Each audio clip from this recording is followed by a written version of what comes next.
Pak Ustadz, sholat yang baik diterima Allah itu sholat yang gimana?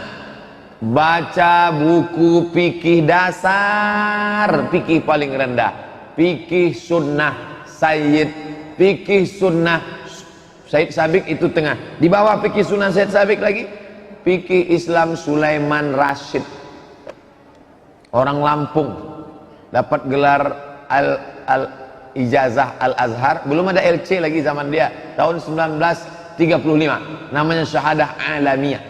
Itu orang Indonesia, spesialis fikih Syafi'i. Fikih dicetak bulan bintang. Rukun, syarat, wajib, sunat. Pelajari baik-baik rukun, syarat, wajib, sunat.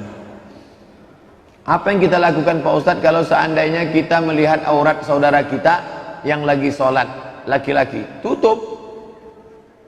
Kalau yang bisa ditutup, misalnya dia pakai celana jeans. Anak-anak muda jangan lagi dipakai celana jeans yang pendek.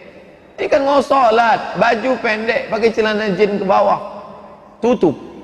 Kalau nampak kita naik, turut naik kan. Apalagi kalau kita kenal. Karena sholat dia batal. Orang yang sholat, terbuka auratnya, sholatnya batal. Maka dia mesti ulang balik. Diulang balik itu sholat. Hati-hati. Makanya kalau pakai kain sarung, ujung kaki dirapatkan. Waktu sedang sujud, Allahu Akbar, kaki kan meregang gini, tutupkan. Karena kalau pakai kain sarung, tak pakai celana panjang di dalam, itu pangkal pahanya kelihatan dari belakang. Itu berapa? Kalau pakai sarung tuh pakai celana panjang, paling tidak sampai ke lutut, di bawah lutut, agak 5 jari di bawah lutut. Apa yang harus kita lakukan? Sholat berjamaah, imamnya cepat-cepat, ganti imam tuh. Karena semua sholat jamaah itu rusak dia buat. Irji' ila sholatika fa innaka lam tusalli, ulangi sholatmu karena sholatmu tak sah. Irji' ila sholatika fa innaka lam tusalli, ulangi sholatmu karena sholatmu tak sah. Irji' ila sholatika fa innaka lam tusalli. 3 kali disuruh Nabi ulang. Hadis sahih tentang orang yang sholatnya tak ada tumaknina. Allahu Akbar, Allahu Akbar, Allah. Kalau kau tegak hatta tatma'inna qa'iman, ada tumaknina. Kalau kau ruku' hatta tatma'inna raki'an. Kalau kau sujud hatta tatma'inna sajidan, mesti ada tumaknina. Duduk bersama, bahas tentang imam. Pak Imam, kamu pilih 2, referendum. Perbaiki tumakninahmu atau kami ganti imam baru. Pak Ustadz, saya mahasiswa UIN, mantap, 19 tahun. Alhamdulillah, anak 19 tahun mau datang pengajian hari libur. Saya kebingungan dengan 3 hal. Mudah-mudahan datang bukan karena bingung. Bolehkah kita menyatakan cinta dalam pandangan Islam? Apalah anak 19 tahun cinta. Nanti cinta itu simpan aja dulu. Kuliah dulu selesai. S1, S2, S3 berhasil kalian. Itu nanti sudah mau menikah baru. Seperti apa Islam mendefinisikan cinta? Kalau sudah cerita cinta pasti konotasinya laki-laki, perempuan, remaja, remaji, putra putri. Padahal dalam Islam itu cinta sudah kita bahas dulu, hakikat cinta, khazanah cinta. Walladzina amanu, orang yang beriman, asyaddu hubban lillah, cintanya lebih kepada Allah Subhanahu wa taala. Anak muda cinta kepada masjid. Besok, nah malam nih, start night, move on. Malam nih, i'tikaf. Nanti maghrib datang kemari, bawa persiapan i'tikaf. Persiapan i'tikaf itu maksudnya sajadah. Kalau dia mau pakai alas sajadah, selimut, jaket, itu maksud persiapan i'tikaf, bukan kerupuk. Persiapan i'tikaf. Nanti malam i'tikaf sini, menikmati. Saya karena ke Pasir Pangarayan malam nih. Malam ini saya ke Pasir Pangarayan. Andai tidak datang, saya mau mendengarkan suara Al-Mukarram Ustadz Muzammil Hasbullah. Saya penasaran mendengar dari YouTube saja, mau dengar live langsung. Apa boleh buat? Tak bisa jumpa. Yang kosong datang malam ini nanti. Maghrib berjamaah, pengajian Isya berjamaah, pengajian i'tikaf motivasi, nanti malam pula tahajud berjamaah sampai pengajian besok pagi. Hadir. Jadi cinta itu, cinta kepada perempuan hanya sebagian unsur sub cinta. Cinta itu besar seperti kue dipotong-potong. cinta kepada Allah, cinta kepada orang tua, cinta kepada guru, cinta kepada ulama, cinta kepada ilmu, cinta kepada Nabi, cinta kepada perempuan yang membuat kita bisa selamat dari neraka jahanam adalah ketika diwujudkan dalam bentuk pernikahan. Kedua, saya pernah membaca hadis sabar terjadi pada tabrakan yang pertama. Bolehkah kita membalas setelah itu? Ini kronologisnya bukan cerita masalah orang kelahi. Bolehkah kita membalas setelah itu? As-sabru fi sadmatil ula, sabar pada pukulan yang pertama. Jadi Nabi menengok ada perempuan anaknya mati, meninggal. Lalu kata Nabi, sabar ya. Kata Nabi, sabar ya. Lalu apa kata dia? Alaika anni fa innaka lam tusib bimusibati. Pergi sana. Ente nyuruh-nyuruh sabar kan karena ente tak kena musibah macam aku. Pergi sana. Setelah Nabi pergi, datang orang ngasih tahu. Ente tahu siapa yang ente usir tadi? Enggak, Nabi itu. Hah? Nabi.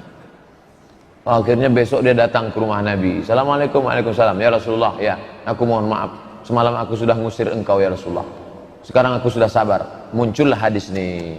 Itu namanya asbabul wurud, kronologis. Kata Nabi, innamas sabru fis sadmatil ula. Sabar itu pada pukulan yang pertama. Ente kalau mau sabar dari kemarin-kemarin, makin lama makin sabar. Sekarang pertanyaannya, Pak Ustadz, bolehkah sabar pada yang pertama habis itu dibalas? Bukan sabar namanya. Untung dia bertanya. Coba kalau tak bertanya Dinda mahasiswa nih, bacanya sendiri, pahaminya sendiri. Sabar pada pukulan yang pertama. Oh, kalau gitu dipukul kawan pertama sabar. Besok tengoklah. Lah, pahami baik-baik cerita tentang hadisnya.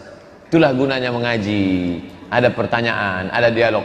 Apa maksud hadis dari Abu Umamah? Aku menjamin satu rumahku di pinggiran surga bagi orang yang mau meninggalkan perdebatan meskipun dia benar, dan satu rumah di tengah surga bagi orang yang meninggalkan dusta meskipun dia bergurau, satu rumah di atas surga bagi orang yang membaguskan akhlaknya. Surga luas. Di dalam surga itu ada rumah-rumah, rumah di tepi, rumah di tengah, rumah di atas. Bahbuhah bagian tengah, a'la bagian atas. Rumah di tepi, rumah di tengah, rumah di atas.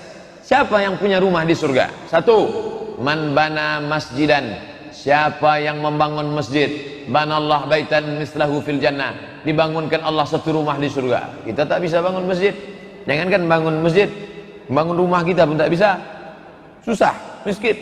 Siapa lagi yang bisa punya rumah di surga? Man shalla isnatai asyarata raka'ah, siapa yang solat 12 rakaat fil yaumi wal lailah, solat qabliyah ba'diyah qabliyah ba'diyah qabliyah ba'diyah 12 rakaat, bunya lahu bihinna baitun fil jannah, dibangunkan untuknya satu rumah dalam surga. 2 rakaat sebelum subuh, 4 rakaat sebelum zuhur, 2 rakaat setelah maghrib, 2 rakaat setelah isya, 2 rakaat setelah zuhur, 2 rakaat sebelum subuh, 4 rakaat sebelum zuhur, 2 rakaat setelah zuhur, 2 rakaat setelah maghrib, 2 rakaat setelah isya, dibangunkan satu rumah dalam surga. Ada lagi 3. Siapa dia? Man tarakal, siapa yang meninggalkan mira' jidal. Siapa yang meninggalkan jidal, berdebat, tak mau dia berdebat, maka dibangunkan Allah dia satu surga, satu rumah di dalam surga. Yang satu lagi, man tarakal kadhib, siapa yang meninggalkan dusta, walaupun bercanda, bergurau, demi untuk supaya orang ketawa, dibuatnya cerita-cerita dusta bohong, ditinggalkannya itu, dibangunkan Allah satu rumah di tengah surga. Yang ketiga, siapa yang itu? Kata Nabi SAW, man ahsana khuluqahu, siapa yang memperbaiki adabnya, akhlaknya. Yang meninggalkan debat, rumah di pinggir surga. Yang meninggalkan dusta, rumah di tengah surga.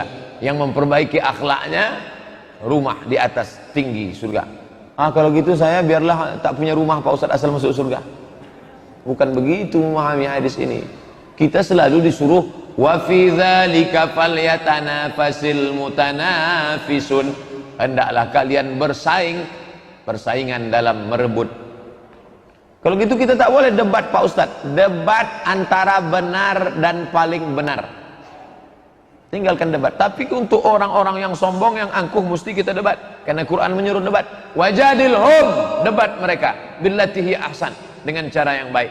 Kalau begitu Zakir Naik tak dapat rumah di surga? Dapat. Kenapa? Karena dia menegakkan hujah untuk mendebat orang-orang batil. Orang batil mesti didebat supaya dia tahu bahwa dia batil.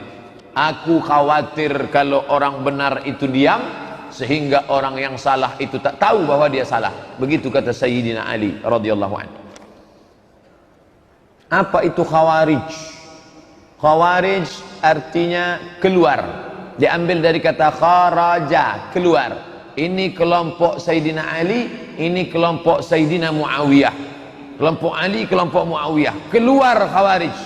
Kata Khawarij, kafir semua nih. Ali kafir, Muawiyah kafir, Ammar bin As kafir. Tiga-tiga ini mesti dibunuh. Maka diutuslah orang untuk membunuh tiga sahabat ini. Salah satunya yang berhasil membunuh namanya Abdurrahman ibnu Muljam. Ditikamnya Sayyidina Ali waktu salat subuh. Meninggal Sayyidina Ali. Khawarij, orang yang keluar dari imam, maka yang keluar dari imam itu adalah Khawarij. Qadariyah Pak Ustadz, Qadariyah adalah orang yang mengingkari takdir. Kata dia tak ada takdir. Rukun iman 5 saja. Antuk minabillah wa malaikatihi wa kutubihi wa rusulihi wal yaumil akhir. Takdir tak ada. Maka disebut dia dengan qadar, karena dia memusuhi takdir. Qadariyah. Mu'tazilah Pak Ustadz, Mu'tazilah adalah Wasil bin Atta. Dia murid Imam Hasan al-Basri. Nabi punya murid namanya Anas bin Malik.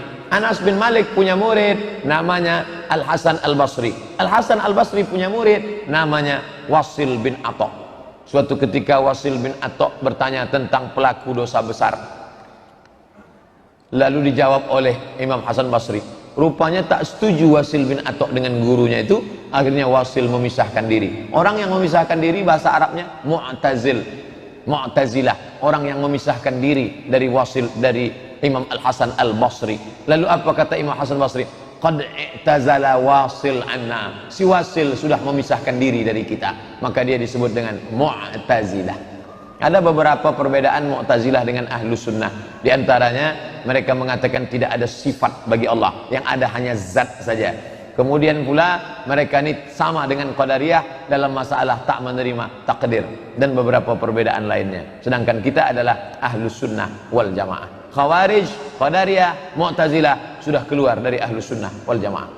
Kelompok yang suka membubarkan pengajian masuk kelompok mana Pak Ustaz? Kalau bertanya sama saya jangan pakai sindir-sindir, tanya langsung. Mana yang dimaksud? Apakah yang ditanyanya Salafi? Apakah yang ditanyanya Banser? Banser itu adalah sub daripada NU. NU itu di dalamnya ada namanya Fatayat. Untuk yang gadis-gadis, pelajar-pelajar. Untuk yang ibu-ibunya Muslimat, Fatayat NU, Muslimat NU. Ada namanya LBM, Lembaga Bahsul Masail, khusus untuk mengkaji hukum-hukum fikih. Ada namanya Banser. Banser Ansor, itu dulu baik. Cuman setelah disusupi oleh liberal, makanya anak-anak NU yang selalu saya nanya ke saya, Ustadz kami ini NU, ente NU ya, ikuti fatwa 3 ulama NU. Ustadz Kiai Haji Idrus Ramli, Buya Yahya, Kiai Haji Gus Solah masuk.